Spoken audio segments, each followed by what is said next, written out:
भगवान स्वयं कह रहे हैं, हजारों मनुष्यों में कोई एक चलता है भगवत मार्ग में, उन चलने वालों में कोई विशेष प्रयत्न हजारों में एक करता है, विशेष प्रयत्न करने वालों में कोई सिद्ध होता है, और सिद्ध पुरुषों में भी कोई एक, भगवान कह रहे मुझे तत्व से जान सकता है। एक तो इतनी आधुनिकता है कि भगवान की तरफ चलना ही अच्छा नहीं लगता है, क्योंकि इसमें मन को मारना है। जब जन्म जन्म के पुण्य और संस्कार अभिव्यक्त होते हैं, प्रकट होते हैं, तो उसे साधु संग मिलता है। साधु संग मिलने का मतलब है हमारे ऊपर भगवान की बहुत कृपा है। अब मोहि भा भरोस हनुमंता, बिनु हरि कृपा मिले नहीं संता, पुण्य पुंज बिन मिले ही न संता, सत्संगति संस्कृति कर अंता। दोनों बातें, बहुत पुण्य एकत्रित हुए जन्म जन्मांतर के, जो भगवान कह रहे हैं हजारों में कोई एक चलता है। भगवान के मार्ग में चलना, भेष रख लेना या दंभ पाखंड करना, ये तो अलग की बात है। जन्म जन्म के पुण्य और संस्कार और कृपा तीनों जो बलवती होती हैं, तो उसका आकर्षण हृदय का भगवान की तरफ होता है। आकर्षण खींचा हो भगवान की तरफ, उसके हृदय में लालसा बनने लगी कि बहुत सही काम है भगवान का भजन करना, और कोई हाँपना नहीं है, सब कुछ छूट जाना है। यार एक बार तो भगवत प्राप्ति कर लेते हैं, क्या होती भगवत प्राप्ति, एक बार तो देखते हैं भगवान का भजन करके। ऐसी जिसकी इच्छा हुई तो बहुत जन्मों के पुण्य संस्कार कृपा एक साथ जब उदय होती है, तब उस मनुष्य के अंदर, उस प्राणी के अंदर ये बात आती है कि मैं भगवत प्राप्ति करूं। अब उसे सत्संग मिलता है पुण्य प्रताप से, भगवत कृपा से, तब उसके अंदर सद्विचार जागृत होते हैं। फिर वो शास्त्रों के अनुसार अपना जीवन चलाना चाहता है। जैसा सत्संग में सुना, बिल्कुल समझ लेना, अगर एक भी आचरण संत वाक्य या शास्त्र वाक्य के विपरीत है, वही आपकी साधना को चौपट कर देगा। एक भी आज्ञा का उल्लंघन आपको फंसा देगा माया में। अब वो अपने हृदय के भाव को लेकर चला, पूरी शक्ति लगा करके वो भजन करना शुरू किया। ऐसे कोई बिरले होते हैं, हजारों के अंदर पुण्य कृपा से साधु संग मिलता है, लेकिन वो विषय की तरफ ही खिंच कर जाना पसंद करते हैं। वो आगे नहीं बढ़ना चाहते। वो इतना खान पान भोग मिल रहा, 2-4 माला कर लिए, भक्ति बढ़िया, ये कोई चलना नहीं हुआ। चलना का मतलब है अपने पूरे समय को भजन में लगाना, पूरी शक्ति को शास्त्र आज्ञा के अनुसार अपने जीवन को चलाना। अब ऐसे थोड़ी कि भगवत मार्ग में आप चल दिए तो बड़ी, अब ऐसा तो नहीं कि आप भगवत मार्ग में चल दिए तो पूरा मार्ग सरल है। आकर्षण है, बाधाएं हैं। कोई तो आकर्षण में ही फिसल गया, कोई बाधाओं से परास्त हो गया, कोई पूर्व जन्म की गंदी प्रवृत्तियों से परास्त हो गया, कोई लाखों में एक आदमी इन बाधाओं को, इनको सबको चीरता हुआ पूरी शक्ति लगा के भजन करते हुए वो आगे बढ़ता है। उसे भगवान कह रहे हैं कि प्रयत्न करने वालों में हजारों में कोई एक। प्रयत्न, अभी प्रयत्न के लिए जो आवश्यक बात बताई, जैसे आपको गुरुदेव मिले, मंत्र मिला, तो मंत्र सिद्ध करने के लिए स्थान चाहिए। किसी संत का सिद्ध पीठ स्थान या पुण्य क्षेत्र, पवित्र तीर्थ या गंगा यमुना का किनारा या कोई पूज्य पर्वत शिखर या तुलसी कानन, गौशाला, देवालय, पीपल, आंवला का वृक्ष या बड़ा सरोवर, उनका तट, पवित्र सरोवर, उनका तट, इन पे मंत्र सिद्ध होता है। इन जगहों में मंत्र जपने से सिद्ध होता है।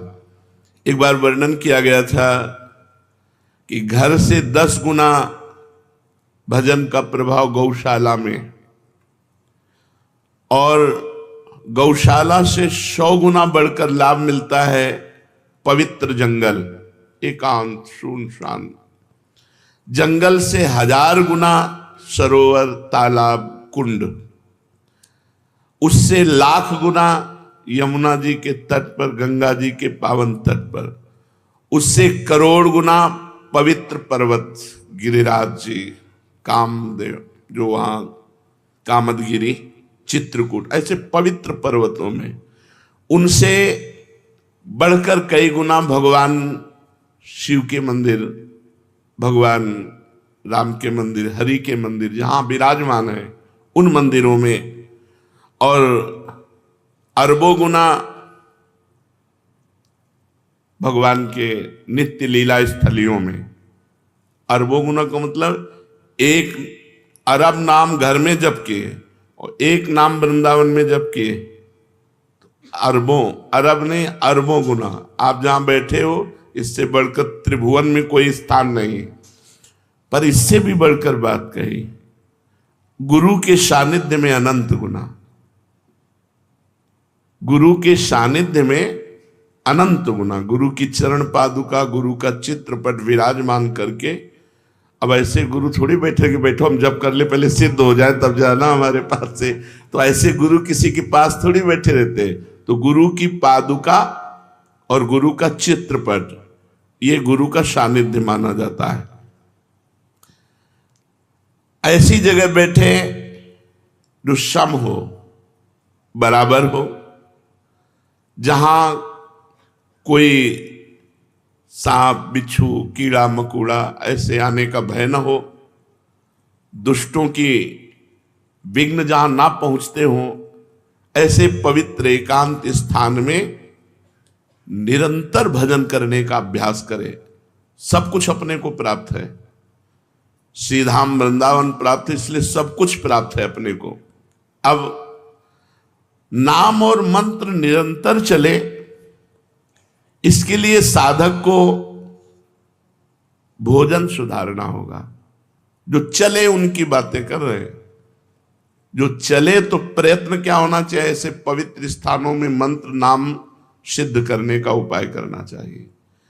नाम और मंत्र निरंतर हमारे हृदय में चले, उसके लिए भोजन सुधार होना चाहिए।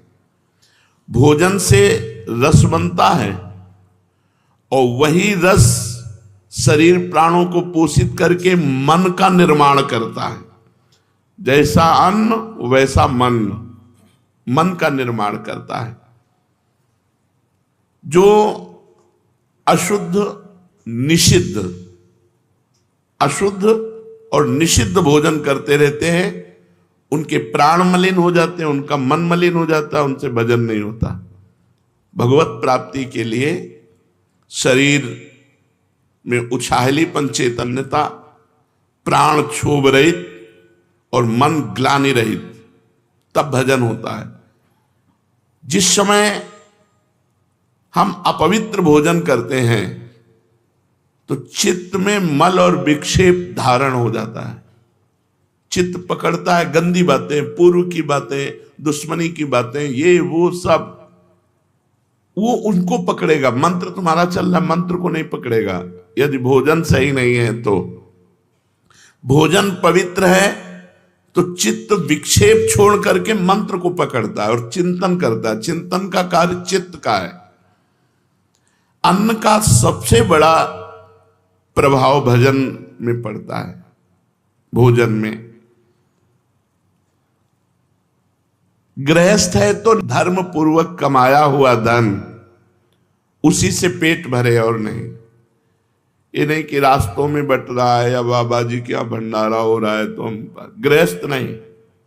अगर आप किसी भंडारे में पाते हैं तो कीमत लगाइए कि 100 रुपये का भोजन आपने पाया तो 101 रुपये रख के वहां प्रणाम कर लीजिए। ऐसे गृहस्थ के लिए उचित नहीं। कहीं भी ये खुशी मत हो कि फ्री पा लिया। भोजन पाओगे सुकृत नष्ट हो जाएंगे, भजन में विक्षेप पड़ जाएगा। न्यायोपार्जित धन होना चाहिए गृहस्थ का, तभी उसकी भक्ति बनेगी, तभी उसका भजन बनेगा। अन्याय से, बेईमानी से, चोरी से, छल कपट से पाया हुआ धन और उससे जो अन्न पाया जाएगा उसकी क्रिया ही मूल में अशुद्ध है तो वो भजन नहीं कर पाएगा, उसका भजन सिद्ध नहीं होगा। बड़ा विक्षेप युक्त कोशिश भी करेगा तो भजन नहीं होगा। अगर पूरा भोजन आपका पवित्र है, गंदी कमाई का है तो भजन सवाल नहीं। भोजन चित्त का निर्माण करता है। चित्त मंत्र या नाम को पकड़ता है। जो अन्यायी है अन्याय से धन एकत्रित करता है, भूल जाए कि वो भजन करेगा।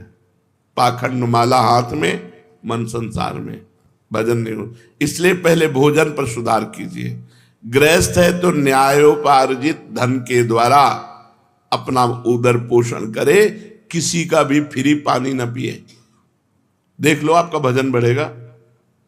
कोई हलवा पूड़ी रास्ते में बट रहा नहीं, आप कोई विरक्त थोड़ी गृहस्थ हो, खरीद के खाओ, पवित्र जगह से खरीद लो। यदि वहीं पाना है तो 150 रुपये भेंट रख के आओ। खाली हाथ नहीं कि खाया और चल दिया, बड़ा मौज है, तुम्हारे सुकृत नष्ट हो जाएंगे। अब आया सन्यासी, ब्रह्मचारी, वैष्णव। ये भोजन कहां से पाए? इसमें सर्वोपरि वृत्ति आकाश वृत्ति। आकाश वृत्ति कहते हैं जो परमात्मा स्वयं हमारे पास पहुंचा दे। कहीं मांगा नहीं, इशारा भी नहीं किया, हमारे पास जो आ गया उसी से उदर पोषण। काशी में इसी आकाश वृत्ति से रहते थे। दूसरी वृत्ति पवित्रता में माधुकरी। मधुकर कहते हैं भ्रमर को। जैसे एक एक फूल से थोड़ा थोड़ा पराग लेकर भौरा अपना उदर पोषण करता है, ऐसे 5 घर या 7 घरों से एक एक माधुकरी लेकर के अपना उदर पोषण करे। श्वान वृत्ति कभी स्वीकार न करे। धनी पुरुषों की चाटुकारिता करके अपनी व्यवस्था करा लेना, श्वान वृत्ति कभी नहीं। सिंह वृत्ति कभी धारण न करे। अपनी तपस्या का रुआब, अपना चमत्कार दिखा करके भरण पोषण नहीं। आकाश वृत्ति, मधुकर वृत्ति, मधुकरी वृत्ति, और सबसे महान है अजगर वृत्ति। आकाश वृत्ति में तो हम व्यवस्था करेंगे, हमारे पास 100 रुपये आ गए तो हम गेहूं लाएंगे, चावल लाएंगे, दाल लाएंगे, तब व्यवस्था। वो ये भी नहीं करेगा। बना बनाया मुंह के सामने आ गया तो खा लिया नहीं। अजगर वृत्ति। इन वृत्तियों को धारण करे जो सन्यासी, वैरागी हैं, भगवत मार्ग के पथिक हैं। अगर वो किसी आश्रम में पाते हैं तो पूरी पसीना निकालने वाली सेवा होनी चाहिए। 4-6 घंटे की सेवा की। नारायण स्वामी जी जब वृंदावन वास कर रहे थे तो 8 घंटे लेवरी करने के बाद कह देते मुझे 4 रोटी दे दो बस। 8 घंटे मेहनत करते और 4 रोटी लेते, खूब भजन करते।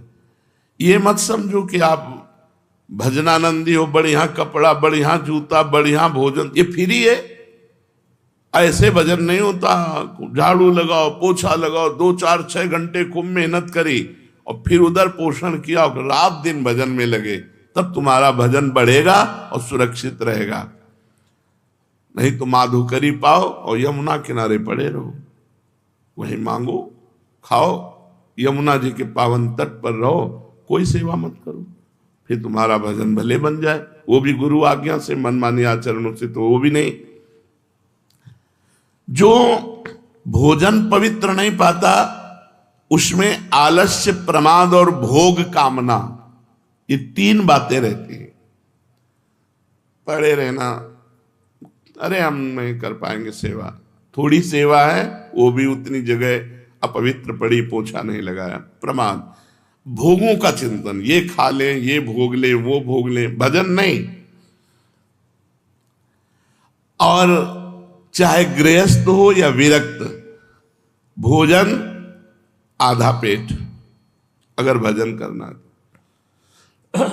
जब भजन में मन लगेगा तो भोजन में रुचि नहीं होती। और भजन का बल होता है कि ऐसा नहीं होगा कि म्यो म्यो ऐसे 8 दिन भोजन नहीं मिला, गंगा जल केवल पी के, कभी हमको महसूस नहीं हुआ ऐसा। आहार दबा दबा करके करोगे तो भजन थोड़ी होगा। अपने गुरु जी को जीवन भर देखा है, अब भी देखा है, वैसा ही दिनचर्या है। 2 रोटी से कभी 2.5 नहीं पाते, अपने हाथ की बनाई 2 रोटी और शाम के दूध। एक दिनचर्या आजीवन के लिए भोजन की होनी चाहिए। विरक्त को भी भोजन में 3 दोष माने गए हैं, एक जाति दोष, एक आश्रय दोष और एक निमित्त दोष। जाति दोष वो है जो स्वभाव से निषिद्ध होते हैं, जैसे प्याज, लहसुन, शलगम, गाजर,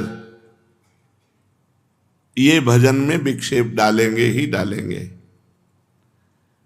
ये तमोगुणी जाति के हैं, इसलिए इनका प्रयोग नहीं करते। तमोगुण इनसे प्रकट होता है। यद्यपि ये इनकी प्रकट होने की प्रक्रिया पवित्र है, जहां आलू प्रकट होती है वहीं प्याज लहसुन भी वैसे ही मिट्टी में, पवित्र मिट्टी में प्रकट होते हैं, पर ये भजन के लिए निषिद्ध है। ये बुद्धि में, भजन में विक्षेप डालते हैं, इसलिए संतों ने इसे मना किया है। ये कोई ऐसा नहीं कि प्याज लहसुन पाओगे तो पाप हो जाएगा, लेकिन भजन नहीं बनेगा। भजन शुद्ध बने, ये तमोगुणी वस्तु है, इसलिए इसको त्याज्य किया गया। ये ऐसा नहीं कि एकदम मांस मदिरा की तरह, ऐसा नहीं है। ये हमारे भजन में वृद्धि पड़े, इसलिए सलगम, लहसुन, प्याज, गाजर। जाति दोष वाली वस्तुएं यदि हम पाएंगे तो ये हमारे मन को अपवित्र कर देंगे और भजन नहीं होगा।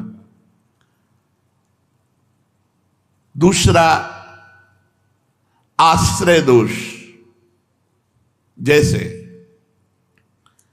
रसोई आपको खीर पूड़ी बड़ा पवित्र बना के दी गई, लेकिन उस रसोई में मांस रांधा गया है, वही गैस चूल्हा है, वही बनाने वाले हैं, वही पात्र है, ये आश्रय दोष हो गया।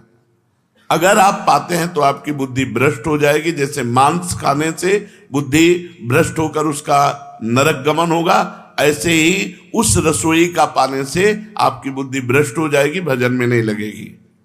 जैसे आश्रय दोष में पहला ये, जैसे शराब की बोतल है और उसमें गंगा जल भर दिया जाए तो आश्रय दोष के कारण वो गंगा जल आचमन के लायक नहीं रहेगा। जैसे जहां शराब रखी हुई है उसके पास आपके सब्जी रखी हुई उसी फ्रिज में, वो सब्जी वो आश्रय दोष के कारण अपवित्र हो चुकी है, क्योंकि वो मदिरा वहां रखी हुई। इस तरह से आश्रय दोष का त्याग, जाति दोष का त्याग। जाति का यहां मनुष्य से नहीं है, यह वस्तुओं से है। जो वस्तुएं शास्त्र निषिद्ध है उन वस्तुओं का सेवन न करें। आश्रय, आश्रय बहुत ही विवेक के, कहां भोजन, किनके यहां भोजन, कैसे आचरण करने वाले, बहुत ध्यान से। शुद्ध गाय का दूध भी यदि शराब के पास रख दिया जाए, जैसे फ्रिज है, बोतल शराब की रखी, वहीं दूध रखा है, वो दूध अपवित्र शराब की तरह आश्रय दोष के कारण हो गया, वो वैष्णव को कभी नहीं पाना चाहिए। इसीलिए बिना परिचय के भोजन नहीं करना चाहिए। और अपनी फ्रिज में क्या क्या रखे हुए है, कैसे खाता पीता है क्या। अब इसीलिए माधुकरी वृत्ति को हम ज्यादा प्रेरित नहीं करते। तो ऐसे हम कोई पेट भरने के लिए बाबा जी बने क्या? उनकी पवित्र माधुकरी, जो पवित्र आचरण करते हैं, पवित्र व्यवहार करते हैं, उनसे हमारा भजन बनेगा। तो अब आकाश वृत्ति सर्वश्रेष्ठ है, जो भगवान दे दे उसी से अपनी व्यवस्था करके खाओ पियो, भजन करो। जैसे अपने यहाँ श्री जी के विधान में किसी से मांगा नहीं जाता, कोई दान पेटी नहीं, किसी का कोई किसी भी तरह घुमाओ फिराओ नहीं। ऐसे नहीं है ओहो भाग्य खुल गए, रुपया रुपया के लिए बाबा जी बने, भोजन के लिए बाबा जी बने, भगवान के लिए बाबा जी बने। तो ऐसा नहीं संसार में कि अपवित्र ही लोग हैं, बड़े पवित्र भी हैं, उन्हीं से चलता है। तो आश्रय दोष, जाति दोष, आश्रय दोष। अब निमित्त दोष, साधक को निमित्त दोष से भी बचना चाहिए। जो वैष्णव नहीं है, जिनका अपवित्र आहार विहार है, उनका छुआ भोजन नहीं। हमारे लिए अछूत कौन? जो वैष्णव नहीं है, जो भजन नहीं करता। अगर वो चांडाल है और भजन कर रहा है, कंठी तिलक बांधे, हम उसके साथ बैठ के पालेंगे। लेकिन पंडित है, आचरण विहीन है, भगवत विमुख है, वो हमारी संगत। व्यास मिठाई विप्र की तामे लागे आग, वृंदावन के स्वपच की जूठन खाइए मांग। अहोबत सुपच तो गरियान यज्जिभ्याग्य वर्तते नाम तुभ्यम। वो स्वपच भी विश्व पूजनीय है, जिसकी जिभ्या पे हरि नाम विराजमान है। जो भगवत भजन नहीं करते, उनके हाथ का नहीं पाना, और कोशिश करें उनकी दृष्टि न पड़ पावे भोजन पे। जैसे हम ठाकुर जी के लिए पर्दा करके अगर ले भी जाना है तो थाल ढक कर कोई देख न पावे, पर्दा लगा के भोजन, निमित्त दृष्टि भी न पड़ पावे ऐसे लोगों की, जो भगवत विमुख हैं, जो नीच आचरण करते हैं, उनकी भी दृष्टि का निषेध।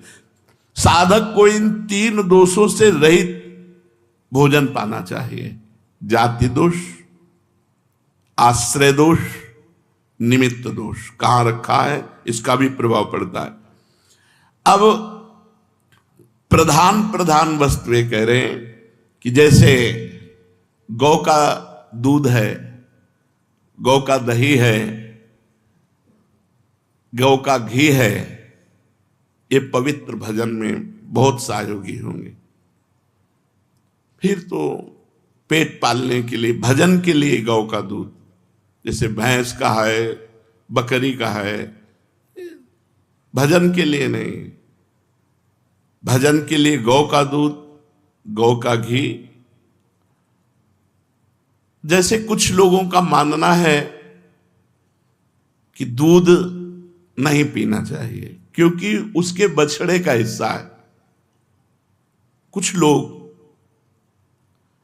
अपनी बुद्धि के द्वारा, ऐसे बहुत से लोग हैं, हम उनका निषेध नहीं करते, लेकिन उनको बताना चाहते हैं कि हमारी ऋषि परंपरा ही रही है कि गौ और गौ के दुग्ध घी से यज्ञ आदि करना और अपने पालन पोषण के लिए गौ दुग्ध प्रयोग करना। यहां तक तुम भगवान तो नहीं हो, तुम्हारी बुद्धि में जो बात आई, हमारे भगवान श्री कृष्ण गौ में चराने गए, गौ में दुही जाती थी, गौ दधी, गौ मक्खन, गौ घृत, ये बाढ़ थी हमारे ब्रज में। हाँ, अब उसमें जो सिद्धांत है, यदि आप नवीन बछड़े को ईमानदारी से पिला के देखना, चारों थन रोज पिला दो, वो बीमार हो जाएगा, उसकी सामर्थ्य नहीं। क्योंकि भगवान ने क्षमता रखी है गाय के दूध में इतनी कि वो एक थन, अगर छोटा बच्चा है पल जाएगा, थोड़ा बड़ा हुआ तो आधा आधा विभाग, आधा गौ सेवक और आधा बछड़ा, खूब पुष्ट बना रहेगा। ये शुरू से परंपरा रही है हमारे शास्त्रों में, स्वयं भगवान ने की ये बात। लेकिन हमारे शास्त्रों में रहा है बहुत से ब्रह्म ऋषि तो गौ दुग्ध पान करके केवल रहते थे। वशिष्ठ जी के यहाँ विश्वामित्र जी ने ही तो जब गाय का प्रभाव देखकर बड़े बड़े ब्रह्म ऋषियों के यहाँ गौएं और गौ सेवा और गौ दुग्ध और घृत आदि से पालन। तो आज भी गौ दुग्ध, गौ दधि और गौ घृत, इन तीन का प्रयोग भोजन में भजन के लिए बहुत सहायक है। यहाँ शास्त्र के विरुद्ध बात नहीं, समाज को संत वेश में वही परोसना चाहिए। तस्मात् शास्त्रम प्रमाणम ते कार्या कार्यो व्यवस्थित हो। जो शास्त्र कहता है वो बिल्कुल दब्बू कायर है, जो शास्त्र विरुद्ध की बात को इस बात में सुने और हाँ में हाँ मिला दे। नहीं, तस्मात् शास्त्रम प्रमाणम ते कार्या कार्यो। हाँ, हर पशु हमारे यहां सेवित है। हमारा सनातन धर्म हर पशु की सेवा करता है, कुत्ते की भी सेवा करता है। कुत्ते में भी भगवान देखता है, गधे में भी भगवान देखता है। भगवान देखने के लिए भगवान आदेश किए, विद्या विनय संपन्ने ब्राह्मणे गविहस्तनी। सुनी माने कुत्ता, सुनी च सुपाके च पंडिता समदर्शिना। जो विद्या विनय संपन्न ब्राह्मण में, कुत्ते में, चांडाल में, हाथी में एक ही भगवान को देखता है। सनातन धर्म देखता है, व्यवहार नहीं करता। व्यवहार एक जैसा जो करे वो मूर्ख, और जो व्यवहार नहीं दर्शन एक जैसा करे वो पंडिता समदर्शिना।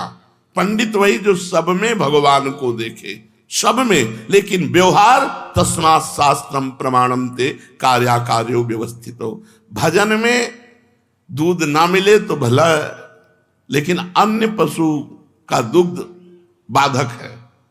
गाय का दूध, गाय का दधी, घी, श्वेत तिल, मूंग, कंद, केला, आम, नारियल, आंवला, धान, जीरा, जौ, गेहूं, नारंगी, इनका प्रयोग करें। बिल्कुल बाजार की वस्तुएं अगर भजन करना है तो नहीं पाना चाहिए। नियम ले ले, कहां बना है, कौन बनाया है, उसका विचार क्या है, उसके आचरण कैसे है, उसकी पवित्रता क्या है, ये अन्न पर प्रभाव डालती है। जैसा हम अन्न पाते हैं वैसे ही हमारे विचार बनते हैं। बिना औषधि के शहद नहीं खाना चाहिए, भजन में बाधक है। शहद का केवल आदेश है यदि आप बीमार हो तो औषधि में पा सकते हो, नहीं शहद पाने से फिर अपराध पाप लगता है। क्योंकि शहद औषधि के लिए ही केवल है। जैसे टेबलेट औषधि के लिए हैं कुछ, आप उनको नशे के लिए प्रयोग करने लगे तो निषेध है। आपको टेबलेट ऐसे नहीं मिले बिना डॉक्टर।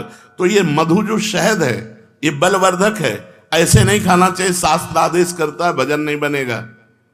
केवल औषधि में इसका प्रयोग है कि आयुर्वेदिक आदेश है ये औषधि पानी शहद से, अनुपान से, तो शहद ले लिया जाए। उपासक को चाहिए कि जिस अन्न को शाम के बनाया गया सुबह न पाए। पकवान में जैसे घी से तले हुए पदार्थ हैं ये एक दो दिन तो ठीक है, लेकिन जैसे रोटी दाल है ये अन्न कच्चा अन्न है, ये बासी अन्न और रूखा अन्न, और जिसमें बाल पड़ गया है, मक्खी मर गई है, ऐसे अपवित्र अन्न, इनका त्याग करे। कांसे के बर्तन में साधक न पावे। अपने लोग तो रज, बड़ी कृपा है, रज के ही पात्रों का प्रयोग है। भोजन के संबंध में और एक बात ध्यान रखनी चाहिए कि भोजन पाते समय आपका चिंतन कहां गया है, चिंतन कहां है। भोजन पाते समय न भोजन में चिंतन होना चाहिए और न किसी व्यक्ति वस्तु स्थान का। अगर किसी व्यक्ति का चिंतन करते हुए भोजन पाते हो तो उसका स्वभाव गुण आपके ऊपर जारी हो जाएगा, लागू हो जाएगा। आपको 24 घंटा परेशान रहना पड़ेगा उसी के स्वभाव का। यदि वो कोई संत है तो आपका भजन 24 घंटा बढ़ेगा, 24 घंटे इसका प्रभाव रहेगा, जो विशेष रहेगा 24 घंटे प्रभाव रहता है। तो भोजन पाते समय उपासक को बहुत सावधानी पूर्वक अपने चिंतन को प्रभु में या किसी महाभागवत में, गुरुदेव संत जो सिद्ध महापुरुष हुए हैं, इंद्रियों को बल मिले, निद्रा आलस्य प्रमाद न सतावे, इसलिए बहुत सावधानी से थोड़ा भोजन पा लीजिए। ये बहुत बार सत्संग में कहा गया है। यदि भोजन पाते समय स्त्री पर स्त्री का गलत भाव से चिंतन करोगे तो मंत्र सिद्धि प्राप्त हो ही नहीं सकती, क्योंकि आपका मन पतित हो जाएगा। यदि भोजन पाते समय किसी द्वेषी का चिंतन करोगे तो मन में जलन पैदा रहेगी, 24 घंटे परेशान रहोगे। बहुत सावधानी से भगवत चिंतन करते हुए पवित्र भोजन और कम मात्रा में भोजन ले। सन्यासी, वैष्णव, विरक्त, इनको चाहिए कि भोजन परख करके ही पावे, भले उपवास करना पड़े, ऐसा वैसा भोजन न ले। चर्चा, भोजन ये विशेष। अब दूसरी चर्चा, अगर साधक बैठ करके हंसी मजाक करके पर स्त्री आदि की चर्चा, काम आदि की चर्चा करते हैं तो उस स्थान को तुरंत छोड़ देना चाहिए। अगर वो गंदी बातें दिखाते हैं, मोबाइल में गंदी बातें या ऐसे गंदी बात करते हैं, तो जो साधक को मंत्र सिद्ध करना है तो कान में अंगुली डाल के तुरंत हट जाए। बस एक ही दवा है, उस व्यक्ति से दोबारा मिले ना, उस व्यक्ति की चर्चा न सुने जो कामुक है, जो काम की बातें करता है, जो भगवत विरुद्ध करता है। और संतानोत्पत्ति के लिए ऋतुकाल के 1 सप्ताह के बाद अपनी पत्नी का सहवास गृहस्थ कर सकता है, अन्यथा वो भी दूरी बना के रखे। अगर मंत्र सिद्ध करना है, भगवत प्राप्ति करना है, ऐसे ही स्त्री साधकों को पुरुष साधकों से शौचालय, बाथरूम, मौन, जब तक पवित्र न हो जाए तब तक, ये सिद्ध होने के लिए जरूरी। अगर नाखून काटा, बाल काटा, अगर जैसा शास्त्र आदेश उसके अनुसार 2-2 महीने में मुंडन कराओ या तो आजीवन बाल रखो, शास्त्रों का बैरागी के लिए। और गृहस्थ के लिए जब बाल काटो, जब नाखून काटो तो पवित्र हो, हाथ पैर कुल्ला ऐसा, या फिर स्नान कर लो। इसके अगर बाल कटवाए ऐसे अपवित्र तो फिर वो ठाकुर सेवा या भजन या इसमें बड़ा निषिद्ध है। कह रहे हैं अगर आपको आवश्यकता है अपने बाल धोने की तो रीठा आदि, आंवला आदि से, पवित्र पदार्थों से, नहीं तो उसका प्रभाव पड़ेगा, रजोगुण चढ़ेगा, भजन में विक्षेप करेगा। कभी जूठे मुंह न रहे, कुछ भी अगर खाया तो आचमन करें 3 बार, राधा वल्लभ श्री हरिवंश, राधा वल्लभ। वैसे शास्त्री तो केशवाय नमः, नारायणाय नमः, माधवाय नमः। और हो सके तो 3 समय स्नान करे, नहीं तो 2 काल तो करे ही, प्रातः और सायं। ऐसा नहीं कि आपको शौच नहीं लगती तो आप स्नान न करें, प्रातः और सायं 2 स्नान तो होने चाहिए। वैसे 3 स्नान, त्रिकाल स्नान की बात है। अपने इष्ट देव जी की पूजा करके ही भोग प्रसाद पावे। जो इष्ट देव विराजमान है पहले उनको भोग लगा के पूजा करके ही प्रसाद पावे। तो हो सके तो धामवासी भूमि शयन, 2 बार या 3 बार स्नान, आजीवन ब्रह्मचर्य या संतानोत्पत्ति के लिए मासिक धर्म के 1 सप्ताह की पवित्रता के बाद सहवास, मौन, गुरु सेवन, पाप कर्म का परित्याग, नित्य ठाकुर सेवा, नित्य दूसरों को सुख पहुंचाने की सेवा, नित्य भगवत स्तुति, नित्य नियम पूर्वक नाम जप। अगर इन नियमों का पालन करेगा तो ये मार्ग जो है वो सिद्धावस्था तक पहुंच जाओगे। अगर इधर उधर जरा भी कुछ हुआ तो माया के पंथ ऐसे हैं कि घसीट करके बहुत दूरी बना देंगे। ध्रुवदास जी ने लिखा, राई के सम चलत ही होत और की ओर। तो भगवान कहते हैं हजारों पुरुषों में कोई एक चलता है, मनुष्याणाम सहस्तेस्तु, और उन चलने वालों में कोई एक बिरला सिद्ध होता है, और उन सिद्धों में कोई एक तत्व ज्ञानी होता है। वो तत्व ज्ञान मैं तुम्हें बता रहा हूं। तो आगे भगवान वर्णन करते हैं शेष चर्चा आगे। श्री राधा वल्लभ लाल की जय।